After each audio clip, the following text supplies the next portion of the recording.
сіздерді шақырып отырмыз. Алтын уақыттарыңызды қиып, осы бала тәрбиелеудегі зор үлестеріңізді қосып келгендеріңізге ең бірінші алғысымызды білдіреміз. Қош келдіңіздер. Біздің осы Алтын мектебіміз сіздер үшін әрдайым ашық. Оқушыларымыздың үйренері көп деп білемін. Олай болса, бүгінгі сабағымызды бастайық. Бүгінгі сабағымыз ата өсиеті деп аталады. Атасы бардың жорғасы бар деген қазақта керемет сөз бар екен.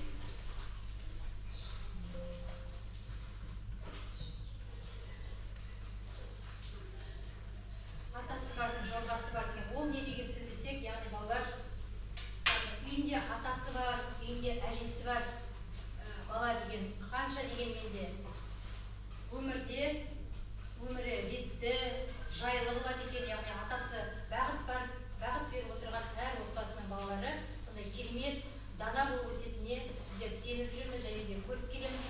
Енді осы түгел Қазақстан мектептері біртұтас тәрбие бағдарламасы бойынша жаңағыдай жоба бойынша жүзеге асуда. Соның ішінде даналар жобасы деген жоба бар. Яғни ұрпақтар сабақтастығын нығайту мақсатында ол балаларды аталар арқылы, өнегесі арқылы отансүйгіштікке, еңбекқорлыққа, тектілікке баулу мақсатында өткелі отыр.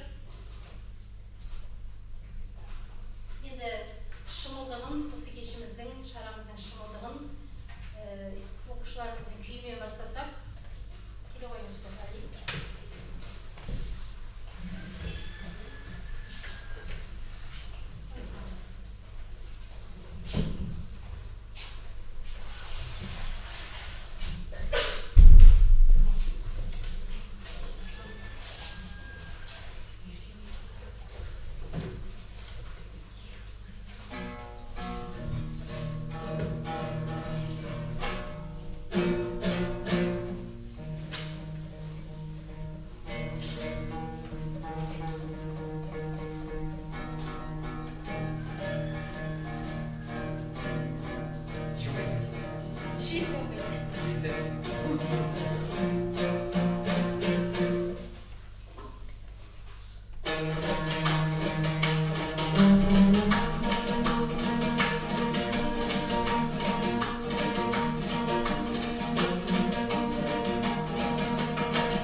ендеше аталар өздеріңізді таныстырып өтсеңіздер, кімнің атасысыздар, еңбек жолдарыңызды айтып өтсеңіздер балаларымызға.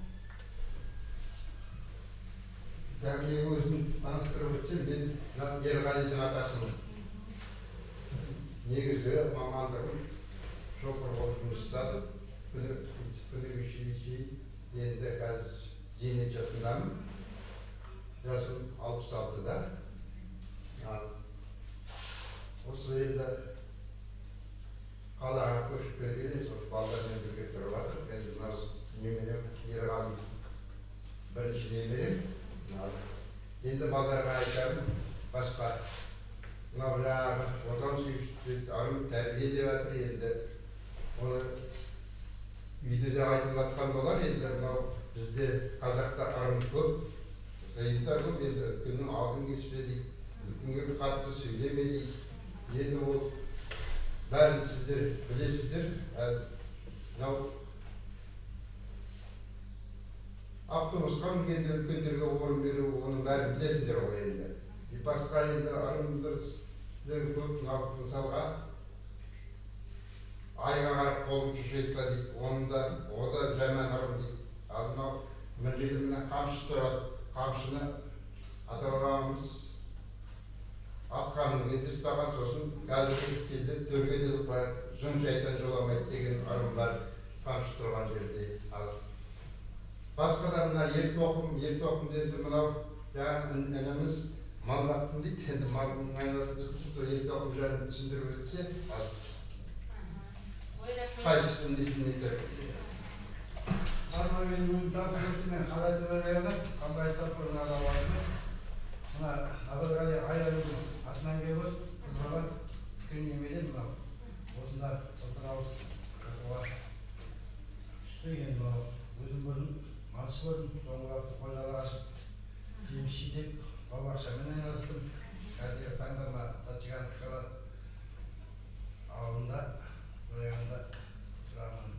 Қазір осы ақыры бөлімізді қазіргі таңда 1960 жылым өзім ойым мына балаға өз шақырбасында көзеткен әзінауы ұзғыт құрыс, өтері көріс айтып яғына ұстап жатқан жандар болса, оразамыз қабыл болсын дейді.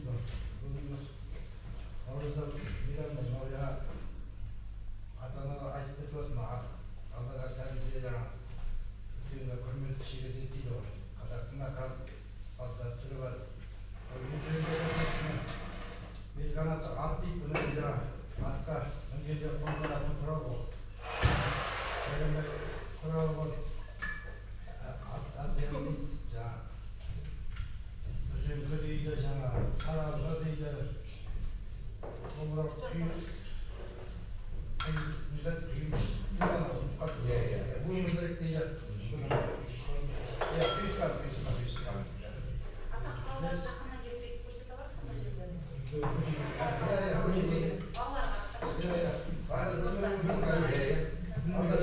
Айбек десеңіз, балалар білгеніңізше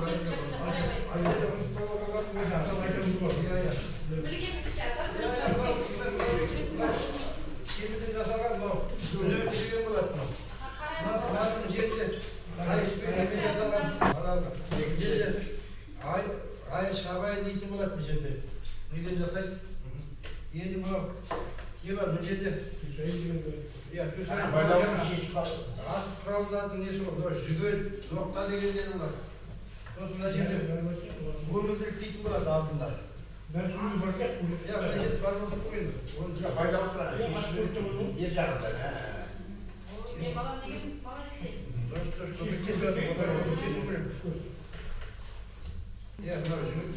Жүгенмен не доқтыр бар. Ал болса,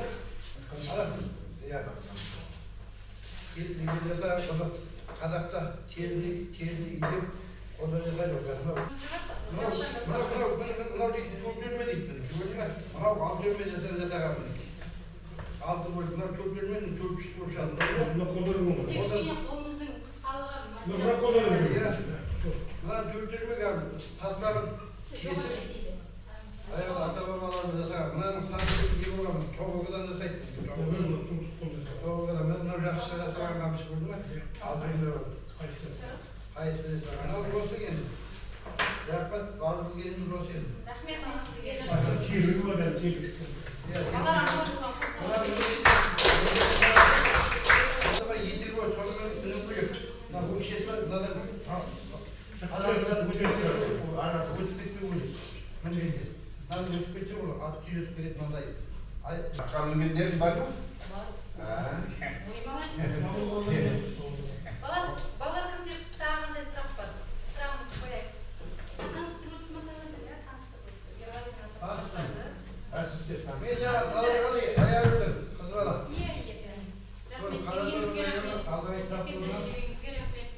Ибраева Ильнараның атасынан бірге қарайтып өрайын, ең оқудың үстілі қандай бұлтырын бізді.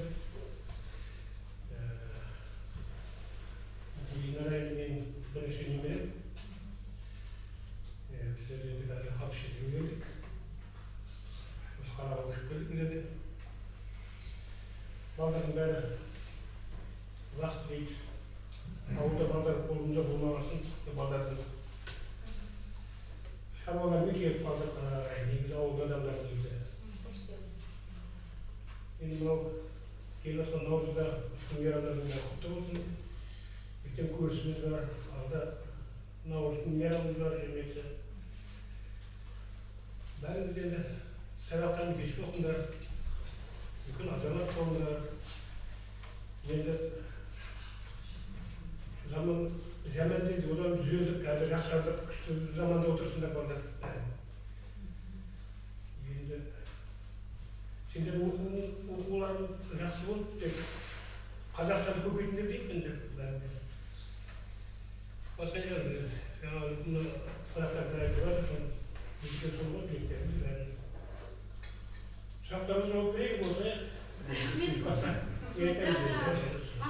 Не сұрасаңдар сол барынша жауап берейік. Ал енді құрметті балдар, құрметті ұстаздар, айналайын. Біріншіден бүгінгі күні сіздерге көп рахмет. Біздерге аталар деп шақырып осы аталар деп осындай құрмет көрсетіп мектепте бірге болсын ой бөлісейік деген оймен шақырып қараған деген түсінікпен келіп жатырмыз. Уақытымызды бөліп. Енді дендерің сау болсын. Біріншіден кешегі өткен жатырған мейрамдар мен бәріңе де мынау әрине ұстаздың жолы өте үлкен жол. Мына балдарға айтарым айналайындар. Ең бірінші мына ұстаздардың тәрбиешілер мен ұстаздарыңды өзінің ата-анаңдай сыйлау керек. Енді мектептерге елімізде жыл отыдан асып баратыр. Интернат оқыдым мен де сендер сияқты. Интернат оқыған балдар өте емшіл, өте бауырмал, өте ұстазға, тәрбиешіге деген махаббат ерекше болады деп айналайындар.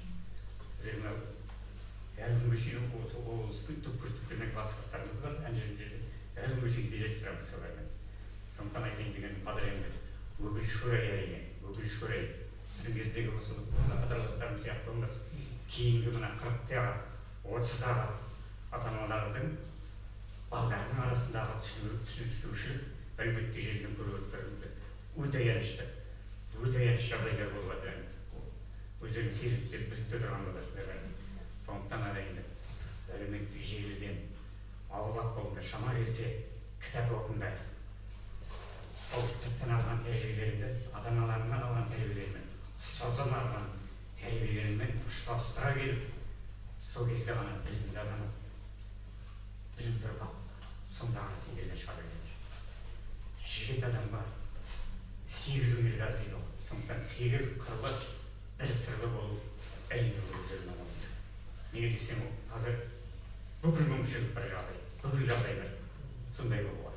Сондықтан соны бос жібермей, соны пайдаланып, мына ұстаздарымызбен тренерлерімізбен біздер қазір 70-ке келсек те ата-аналары ардагерлер деген несі бар, теннис, волейбол, осындай команда ойнаймыз әлі, сондай қарттырмыз.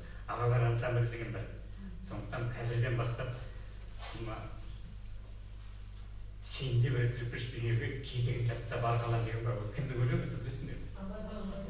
Абай осы гимназияның атынан мінекей соны кейбіреулер білмей жатады.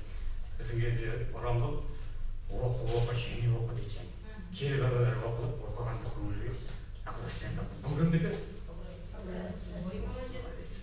Тосын сұрақ қойып жатқан. Ең жылдар біздер ұмытылмайды сол әлі. Жаңа тиіміз шағайын сендер елбасылар отырған сендер болашақ елді қорғайтын, отанды қорғайтын азаматсыздар. Сондықтан қазірден бастап жүректерінде отанға деген, елге деген сүйіспеншілік, махаббат, соны қорғауға деген болу керек. Ол үшін әрине бірінші білім керек, екінші өте қатал тәрбие керек. Сондықтан дендерің сау болсын, жақсы оқыңдар, ұстаздарыңызды тыңдаңдар. Болашақ еліміздің өскелең ұрпақ сендер. Сондықтан ел сендерге сенеді, тек қана біз емес жан-жақты қарап отырсыңдар ғой. Біздің отырымыздың керемет жерде керемет. Басқа жерде осындай олар қырылып қалып жатыр. Көріп жатырмыз ғой. Жан-жақ соғыс болып жатыр. Сондықтан әрдайым да осы өздерінің намыстарыңды, отанды қорғауға аман-есен болып, оқуларын жақсы бітіріңдер. Менің немерем мұнда оқитын Сезім деген білетін боларсыздар. бір қайда шетелден жерден келіп оқиды. Батысымен тұрамыз. Амандық, саулық тілеймін сіздерге, тағы да рахмет айтамын. Еңбектеріңіз жемісті болсын. Шәкірттерім, ұстазы, мықтының мықты дейді ғой. Мықты болыңдар. Рахмет көп. Өздерімен танысқаныңызға өте қуаныштымыз. Тағымда әңгімелер айтып жатыр, балалар. Бізден таныстырғанның өзінде қаншама түйір құлаққа, естір құлаққа бірнеше керемет сөздер бар. Ал енді балалар өздерінің көкейлерінде жүрген сұрақтарың болса, аталарына ой бөліссеңдер болады. Ал қоя ғой. Ата, сіздің ең мақтан тұтатын ең үлкен ісіңіз қандай?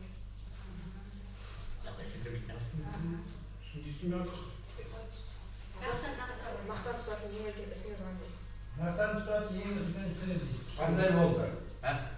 Ісіңіз, мақтан тұтатын ісіңіз қандай болды дейді. Өзіңіз еңбек жолында болсын, жалпы өмірде болсын, мақтан тұтатын ісіңізді айтып берсеңіз. Мақтан тұтатын ісім өзімнің жас кезде жаңа алған тәрбие сол еңбекқорлық. Балдарды да қыздарды да бәрін соған оқыттық. Сол бойынша еңбек етіп бәрі де ең мақтан тұтар адам арман болу керек. Сол арманға жету үшін еңбек ету керек. Армансыз адам жатырақсыз керек. Сондықтан арманға жету үшін арман берілу керек. Армандарың асқақтай берсін. Керемет жауап. Тағы сұрақтарыңыз бар ма? Өмірде қандай қателік жібермеу керек? Өмір жолында қандай қателік жібермеу керек? Өмірде әрине әттеген жер болмау керек. Болады да аяқ астынан. Сондықтан әрбір қадам, әрбір басылған қадамын ойланып, толғанып, осымен не істеп едім? Ата-анама сөз бермеймін, немесе бір ұстаздарыма сөз бермеймін, немесе бір бірге жүрген достарыма сөз бермеймін деп шама келсе, қателік жібермеуге тырысу керек. Дұрыс па? Рахмет, сұрақ. Олардан қандай сұрақ? Ерғали қоя ғой. Ата, сіздің еңбек артыңызда неге жасаңыз және еңбектің дәмі қандай болады? Алғашқы еңбек артыңызды. Алғашқы еңбек аты оның бәрі еңбек атында алғашқы еңбек атында әке-шешеме бердім. Солардың арқасында мен осындай дәрежеге жеттім деп, олардың арқасында мен осындай еңбек етіп ақша таптым деп, сол алғашқы жалақымды әке-шешеме бердім. Одан кейін сөзді сенің папаң да солай ең алғашқы жалақысын бізге алды. Солай осы тәрбиенің арқасында осы сендер өсіп жатсыңдар. Ол енді жалақы деген әркімнің еңбегі ғой. Еңбекпен келетін, еңбекпен келетін зат ол. Ал басқа тағы қандай сұрақтарың бар? Ал Ерғали, сен алғашқы жалақыңды не істейсің? Ең алғашқы жалақыңды естің бе? Ең алғашқы жалақымды әкеме беремін. Оймалар дейсің. Атаға беріп та осы жақсы. Сұрақ қойма балалар. Қаншама сақтаған әкесіне шейін болып жатыр. Аман болсын. Ал Дәурен қоя ғой. Біздің жасымызда қандай кітаптарды оқуға немесе қандай іспен айналысуға ұсыныс? Енді бұны бізде оқыған уақытта бізде ара дейтін болды. Балдырған дейтін болды. Сосын үйге журналдар болды. Қазақстан әйелі, жалын, жұлдыз дегендер. Енді қазір білмеймін, енді қандай кітабымыз бар деп отырмын. Қазір балалар оқыватқанын білмеймін, қазір интернет дамыған заман қазір интернеттен қарап отырады көбі қазір. Сол біздерде интернет деген болған қазір енді оқуға телевизорде бар, қазір ертегілер болады, ерлер шығады, енді соны қарасақ біздің уақытымызда біздер мұғалім осындай ұстаздар мықты сыйлады. Мұғалім біліп жатқан осылай мына бас киіміміз басымызда қалып тұра қалады дейді былай. Қашан қасымыздан өтіп кетеді. Солай тәртіпті тәрбие болыңдар. Қазір тәрбие не болса да әйтеуір жоғары оқу нәрсесінде барлығында өздерің үшін еңбектерін әйтеуір табасыңдар. Оқымасаңдар мына біреудің қожалығын малын бәрі грузчик болып оқып жүресіңдер. Оқу керек. Дұрыс айтасыз, иә. Еңбектен табылып Оқу керек дұрыс, иә. оқу керек қазір. Менің балам Қандай кітап болса да оқыңдар деп Ya, тұрады. осы кейбір есеге тұрды. Сықайды красивый мысалдар, дұрыс оқу мамандыққа, бұл әке шешесі кінәлайды жаңағыдай. Дұрыс мамандыққа оқуға тағындаған жоқпын мен. Қайдағы ветеранның әдеміге. Санап кеткен тұр ғой. Соны красивый мысалдар. Енді қазір андағы жұмысқа дейді, ақыраты алып, жолда орды қазір бәрін. Балам дейді яғни де Қазір сабақ береді, мысалы оқығандық. Мысалы біздер оқығандық, біздер аяғында техникум бар біздер, бұның ертіп болған жоқ қой. Сықимен сықты ғой ғой біздің заманда. Иә, медучилище болды. Қазір не оқыған қайда бар болсын біздің қаланың осы сіздер сияқты жастар қазір Астана, болашақ дейтін бар қазір. Шетелге жақсы болып несі жатқан. Солай балдар. Сондықтан мына ұстаздарды тыңдап жақсы оқыңдар. Біздің ата-аналар ақырын айтатын, қазір бәрі бар. Әке шешелеріміз біздердің ата-әжелеріміз шегін даямайды қазір. Молшылық заман, ақша да бар, бәрі де бар. Тек емдерін табу сол ата-ананың ұстаздарына ақылды тыңдасаңдар деймін. Ал енді оқитын мектепте оқимыз балалар. Осы аталарымыздың айтқан тыңдап, оқымайтынбыз көп біздің ішінде. Мына тілдерің сынады, кітап оқысыңдар. Ал оқымайтындар осыдан кейін оқимыз. Құрметті аталар, қош келіпсіздер. Мен сіздерге қояр сұрағым, қазіргі кезде жасөспірімдермен сіздердің кездеріңіздегі жас 13 жасар баланың қазір кездегі айырмашылығы неде? Қазір өзекті сұрақтардың Өзекті сұрақтардың біздерде жаңа ата-анамыз қазір ол уақытта қысты сыйладық қойды. Ата-анамыздың айтқаны жаңағыдай. Енді қазіргі балалар білмедім мен оны. Осы қазіргі балалардың санасын біліп, мысалы жаңа ата-аналарымыз айтып кетті, автобуста үлкен орын өтейді. Жастар жағы көбі ұйықтап қалады дейді, мен ұйықтамай ма, әже ұйықтап қала ма білмеймін. Сол жерде қинайды үлкендерді. Осы үлкендерімізді жас күнімізде мына мұғалімнің айтқанда ата-анадан бөлек мұғалімді қатты тыңдайды. Әке шешеміз тамақ ішіп жатқанда біздер үстіне тамаққа дастархан бар ғой едік. Бірінші әке шешеміз шымылдап, содан кейін ішіп көреді біздер. Қазір солай болу керек. Қазіргі балалар не? Келеді бірінші үлкен келмей-ақ бұл дастарханның басында отырып алады. Солай болмау үлкендер сыйлап жаңағыдай. Үлкенге құрмет көрсету керек. Алдын кеспеу керек. Солай. Рахмет. Біздің заманымыз бөлек көріп, әсілердің заманымыз бөлек қазір. Бәрі де бар, біздерге кішкене біздің уақытымыз жоқшылықта болды. 1996 жылдары халық қаншама жоқ болды осындай. Bir taban man tavamayız. Sonuçta kalağa koşuyor o vakti. O vakti koşup gitken adamlar görüp oturup kalağa. Yani kalağa avlu zarda yaksın. Avluda var böyle mamam oldu. Kesinlikle doğru mamam yedi o. Avlu kız böyle kugan yediğinde daimizin avludan çıktı. Yapsa yapmasa. Sizin қазіргі кезде салыстыру өте қиын. Біздің кезде жеті оқып жүргенде сегіз оқығандарда біздер деген уже мына төрт көше пресс деген бар, соны грузчик боламыз, шекадан есепшік боламыз, команда жұмыс істейміз. Грузчикке тасып жатыр. Енді қазір мен енді жұмысшылар да келеді, армиядан келген болар әлсіздер жаңағы. Сондықтан сендерге айтарым, жаңағы айтқан еңбек пен спортпен шұғылданып, әрқашан да осы жақтан қайнап тұру керек. Bizler bu koşularımızda koşuları koymakta şövalye kıyı gelecekimiz var. Bütün kızlar olsa o vakti kömekleşebiliriz. O doğru gelen bizde çıkıcı bir bizde. Biz çıkılan daha çok oya çıkıp sana lavada şansango kulu getiriyorlar. Yemekte bu sonra doğru. Birkaç şey praktika var. Yani yemeğin gibi идесін барасың сосын. Бұл уақытта ақшасына береді ғой. Қазір енді не керек? Жаңа оқысаңдар, тоқысаңдар бәрі ақшаларында болады, аталарында. Әке-шешеге қарамау керек. Жалпы көмекке қарамау керек, еңбек етесің, бірді табасың ақшаны. Сондықтан да оқу керек. Сексиялар бар ма? Жұмыс істейміз бір сексиялар бар ма? Бар. Валюта Кешке дейін қатысады. бердебет пе? Кім береді? Бердебет дейсіз бе? А? Еркәулет ағайда бар жалпы ол кісіде бар. Бердебет жақсы ойлап ойлайсың. Тағы сұрақтарыңыз бар ма балалар? Ойларыңызда жүрген, көкейіңізде жүрген, атаға қоямау деген, атам болса қояр едім деген. Айтаға бар ма сұрақтарың? Кімде бар?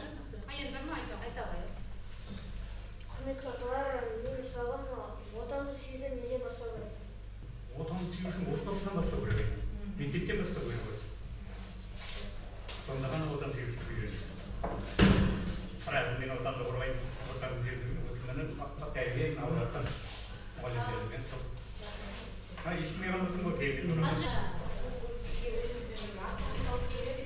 Асықты балалардан ретін шығып ойнайды. Қандай да бір ойын түрі, түсеңсе.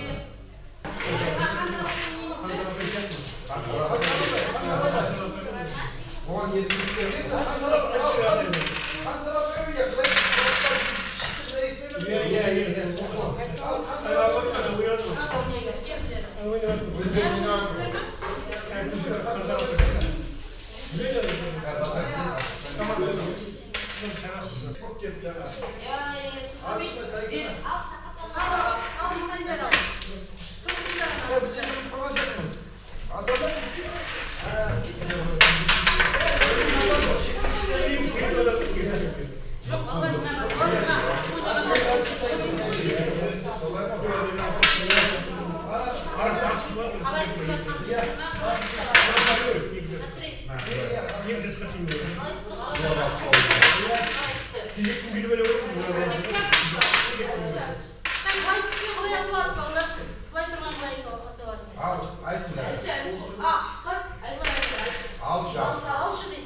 Екі қой аталарға.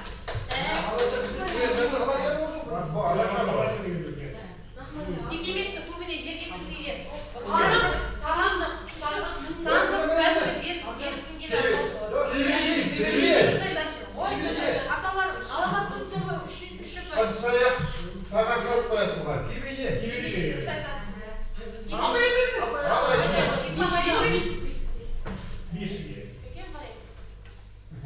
Бізде Ой, бәрекелді, төрті пай. Ал балдар айтсын.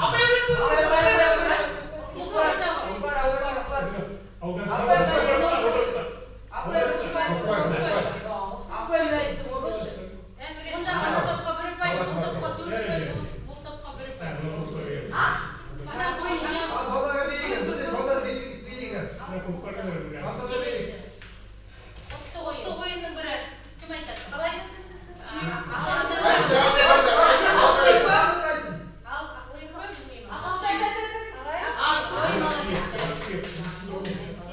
Сүндеуін айтын бұл. Келесі тапсырмамыз мақалдың жалғасын табуымыз керек. Кішкене ол біреуге жауап береміз. Балдар, қанат. Қалам беріп болса беріп, жазуға да болады. Дайынбыз ба?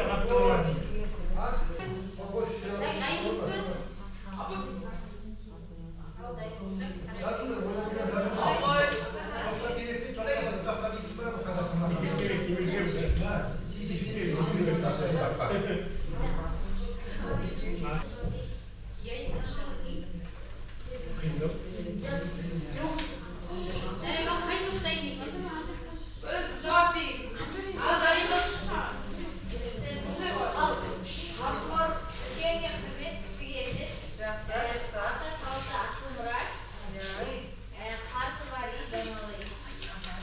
Қазыналы қарты бар, үйдің қазынасы бар деп айтамыз. Келесі ғаламат айтамын.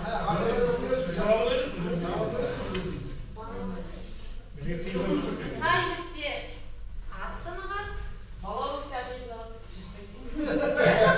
бүгінгі біздің тақырыбымыз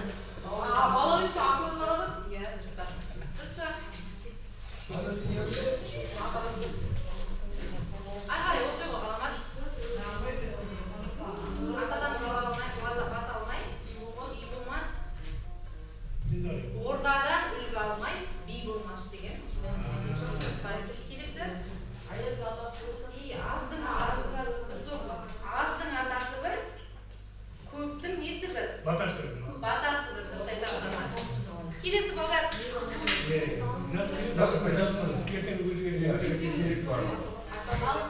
Даусын шығар. Аталар жақсы оқылса, есікпен түрге тегі сүйреп.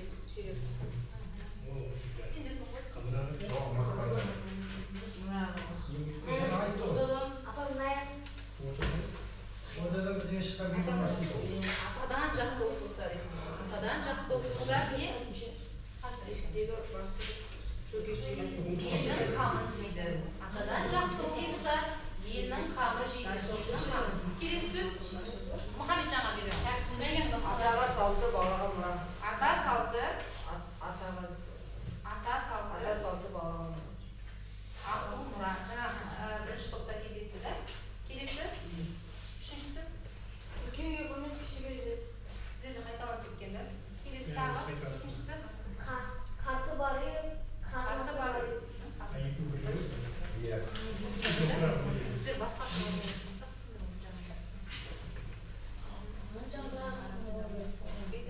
жағындағысында ауылысында сен жағында бар басқа неңсі оқыш. Атасы бірдің atası birinin arasındağı arada düşüyor. жалғастыра ғой.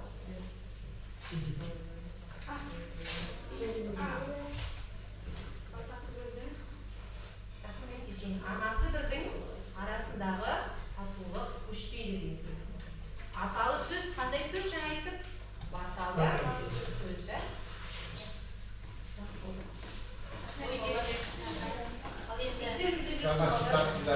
Естеріңізде жүрсін. Ал енді осы отырған ұл балалардың көбі барлығы жатақханада жатады. Тек қана жаңа екі ұл бала болса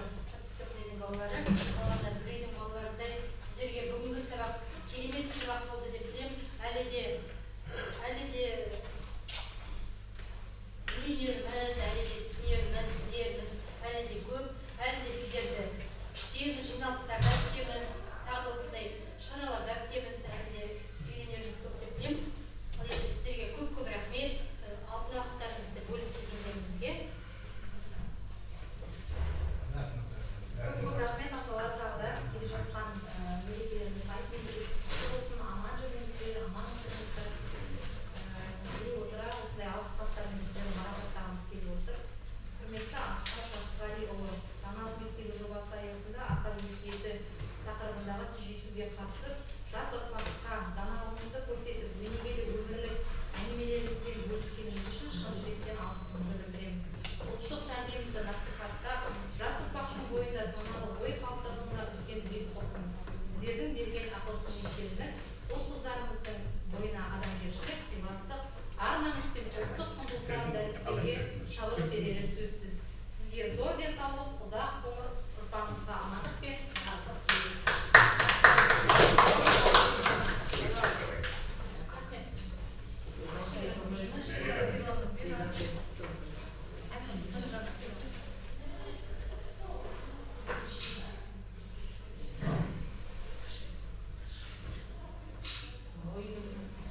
Дәл осындай құрметпен құрметті Назарғали Оңғарұлы,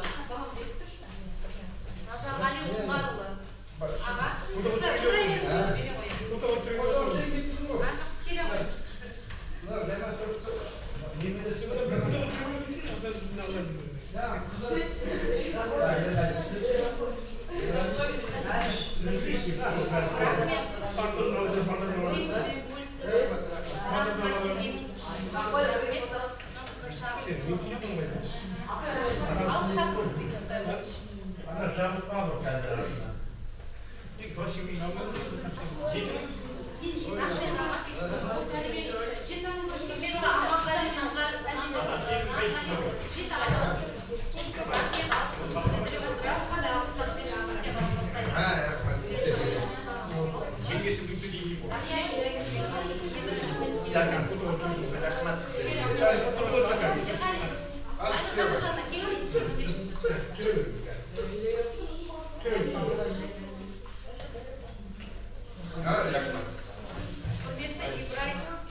Nada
сіздерден рұқсат болса бата алғымыз келеді.